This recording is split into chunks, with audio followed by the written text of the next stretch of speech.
Hello everyone. पिछले tense के video में हमने टेंस किसे कहते हैं और टेंस के तीनों प्रकार प्रेजेंट, पास्ट और फ्यूचर के बारे में पढ़ा था।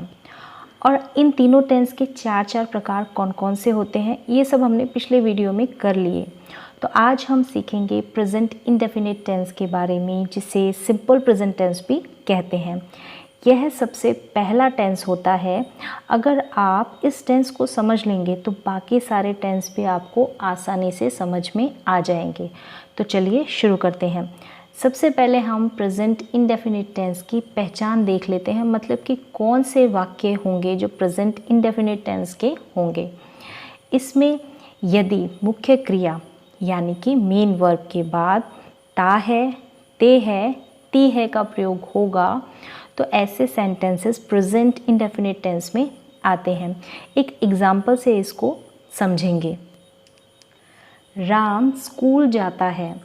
इसमें राम सब्जेक्ट है, स्कूल ऑब्जेक्ट है, जाता है मतलब जाना यहाँ पर वर्ब है। एक और एग्जाम्पल आगे देखेंगे हम। सचिन क्रिकेट खेलता है। यहाँ पे सचिन सब्जेक्ट है और क्रिकेट ऑब्जेक्ट है। खेलता यानी कि खेलना यहाँ पर वर्ब है। कुछ और एग्जाम्पल देखेंगे। वह गाना गाती है, रोहन पढ़ता है, वे जाते हैं। इन सभी सेंटेंसेस के आगे ता है, ते है, ती है का प्रयोग किया गया है। इस तरह के जितने भी सेंटेंसेस होंगे वे सब प्रेजेंट इंडेफिनिट टेंस के अंतर्गत आ जाते हैं। अब आगे हम प्रेजेंट इंडेफिनिट टेंस के वाक्य बनाएंगे। चार प्रकार के वाक्य होंगे। एफर्मेटिव होगा, negative, interrogative, negative, interrogative.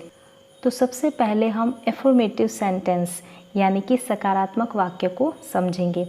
Affirmative sentence वे होते हैं जिनमें नहीं का प्रयोग नहीं होता और ना क्वेश्चन मार्क का। इसका जो रूल होता है सेंटेंस बनाने का, जो स्ट्रक्चर होता है वो होता है सबसे पहले सब्जेक्ट, फिर वर्ब की फर्स्ट फॉर्म के साथ एस या ईएस लग जाता है, फिर उसके बाद ऑब्जेक्ट।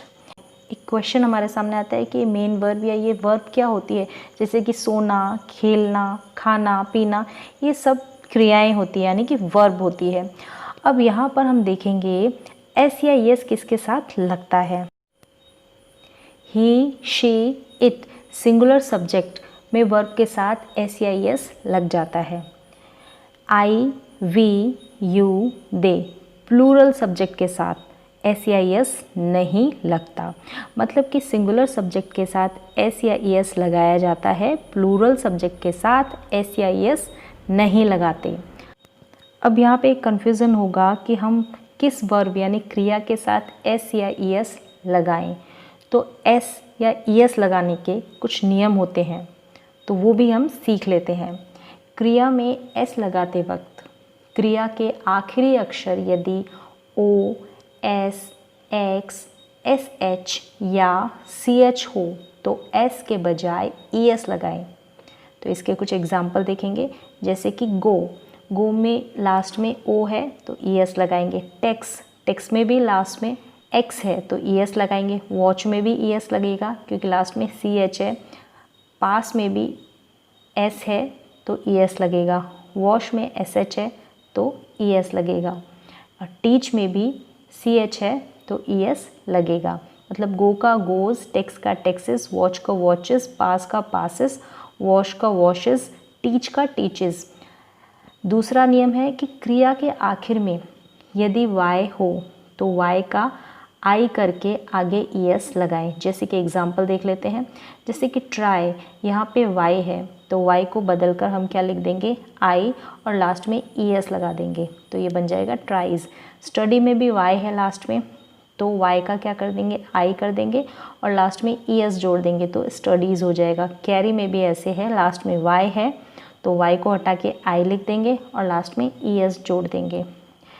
परंतु वाई के पहले स्वर हो तो वाई का आई नहीं किया जाता, तब सिर्फ एस लगाएं। जैसे प्ले में लास्ट में तो वाई है लेकिन इससे पहले स्वर है, वोवल है, तो वहाँ पर वाई हट के आई नहीं लगेगा, लास्ट में सिर्फ एस लगा देंगे। ऐसे ही ओबे में है, ओबे में लास्ट में वाई है लेकिन वाई से पहले स्वर है तो हम y के बाद s लगा देंगे, ओबेज हो जाएगा। ऐसे ही बाय में है, बाय में लास्ट में y है और y से पहले क्या है, स्वर u है, तो इसलिए y नहीं हटेगा, लास्ट में हम s लगा देंगे तो बाइज हो जाएगा। अब हम एफर्मेटिव सेंटेंस बनाएंगे, तो इसका एक एग्जाम्पल लेंगे, जैसे कि हम हॉकी खेलते हैं। हम यहाँ पे सिंगुलर सब्जेक्ट है या प्लूरल सब्जेक्ट है, ये प्लूरल सब्जेक्ट है यानी कि बहुवचन करता है। तो यहाँ पे खेलना यहाँ पे वर्ब है, यानी वर्ब के साथ देखते हैं कि एस या एस लगेगा या नहीं लगेगा। यहाँ पे नहीं लगेगा क्योंकि यहाँ पे जो सब्जेक्ट है वो है प्लूरल, तो we play hockey. Radha school जाती है, तो सबसे पहले हम सब्जेक्ट देखेंगे, सब्जेक्ट क्या है, राधा। तो राधा सिंगुलर सब्जेक्ट है या प्लूरल सब्जेक्ट है, सिंगुलर सब्जेक्ट है, तो वर्ब के साथ यहाँ पे एस या ईएस लगेगा। तो Radha goes to school, school last में ऑब्जेक्ट है जो लास्ट में लग जाएगा। अब हम नेगेटिव सेंटेंस देखेंगे जिन्हें हिंदी में नकारात्मक वाक्य कहते हैं। ऐसे वाक्यों में नहीं का प्रयोग होता है।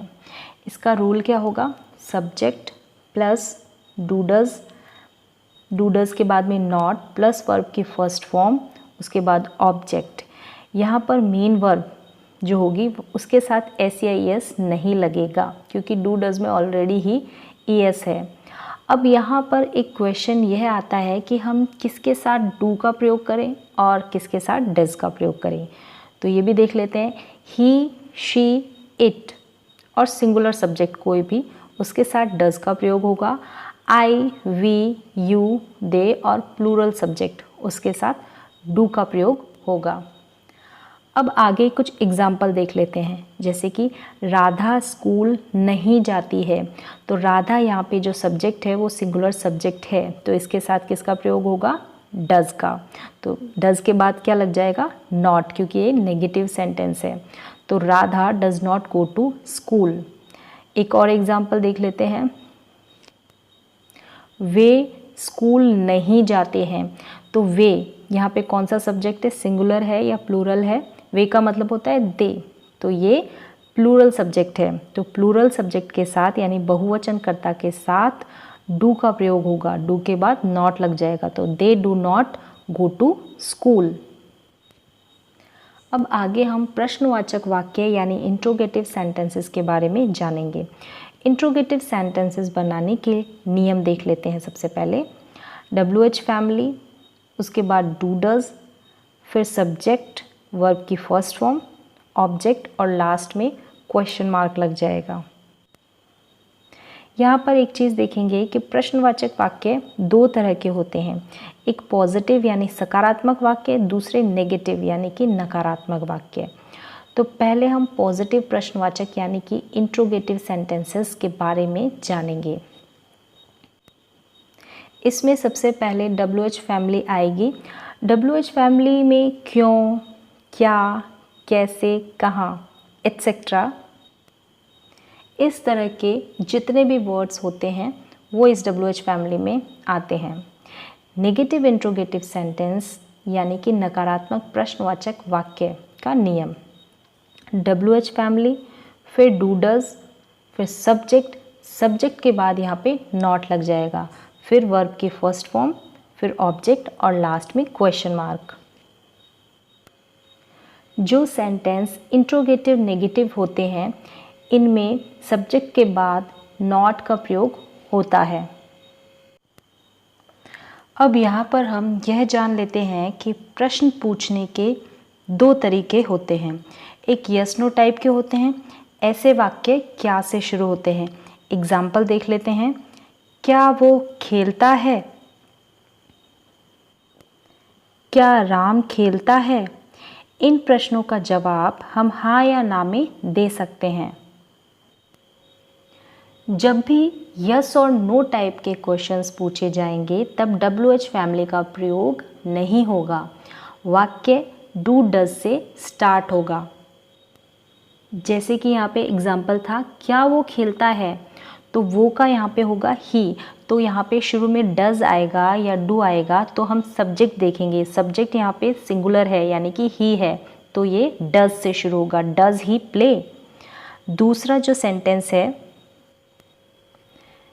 क्या राम खेलता है, तो यहाँ पे जो राम है वो भी सिंगुलर सब्जेक्ट है, तो शुरू में डज ही लगेगा यहाँ पे भी, डज राम प्ले, और लास्ट में क्वेश्चन मार्क। अगर हम यहाँ पे ये सेंटेंस बनाते कि क्या वे खेलते हैं, तो यहाँ पे वे जो है वो क्या है, दे, सिंगुलर है या प्लूरल, प्लूरल सब्जेक्ट है, तो यहाँ पे डू का प्रयोग होता, डू दे प्ले। जिन प्रश्नों का उत्तर यस और नो में नहीं होता उनमें WH फैमिली का यूज़ होता है। जैसे कि यहाँ पर हम एग्जाम्पल देखेंगे, राम क्या खेलता है। इस प्रश्न का उत्तर हम यस और नो में नहीं दे सकते, इसके लिए तो एक सेंटेंस में ही इसका आंसर दिया जाएगा। तो यहाँ पे हम WH फैमिली का यूज़ करेंगे, यानी सबसे पहले WH फैमिली के लिए व्हाट लगाएंगे, फिर डू डज लगाएंगे, तो डज लगेगा क्योंकि यहाँ पे राम जो है सिंगुलर सब्जेक्ट है, और उसके बाद वर्ब की फर्स्ट फॉर्म यानी कि प्ले आ जाएगा, और लास्ट में क्वेश्चन मार्क लगा देंगे। इसी तरह से एक और एग्जाम्पल लेंगे, राम कब सोता है। इस प्रश्न का उत्तर भी हम यस और नो में नहीं दे सकते, तो यहाँ पर भी WH फैमिली आ जाएगी। कब का इंग्लिश होता है वैन, तो सबसे पहले हम लेंगे वैन, उसके बाद आएगा डू या डज, तो डज लेंगे क्योंकि राम यहाँ पे सिंगुलर सब्जेक्ट है, उसके बाद हम सब्जेक्ट लगाएंगे डज राम, और फिर वर्ब की फर्स्ट फॉर्म यानी कि सोना, सोता है, तो उसकी फर्स्ट फॉर्म होगी sleep, van does Ram sleep, और लास्ट में क्वेश्चन मार्क लगा देंगे। अब आगे हम इंट्रोगेटिव नेगेटिव सेंटेंस के कुछ एग्जाम्पल देखेंगे, मतलब कि इंट्रोगेटिव भी है, प्रश्नवाचक भी है, और नेगेटिव यानी कि नकारात्मक भी है। क्या सचिन क्रिकेट नहीं खेलता है, तो यहाँ पे क्या होगा कि सब्जेक्ट के बाद नॉट का प्रयोग होगा।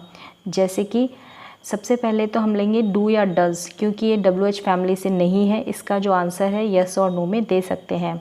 तो डज के बाद आएगा सब्जेक्ट यानी कि सचिन, उसके बाद लग जाएगा नॉट, फिर लगेगी वर्ब की फर्स्ट फॉर्म, फिर ऑब्जेक्ट तो प्ले, फिर वर्ब की फर्स्ट फॉर्म में प्ले, और लास्ट में है ऑब्जेक्ट यानी कि क्रिकेट, और फिर एंड में हम क्वेश्चन मार्क लगा देंगे। तो does Sachin not play cricket, यानी कि सब्जेक्ट के बाद नॉट का प्रयोग हुआ है यहाँ पे।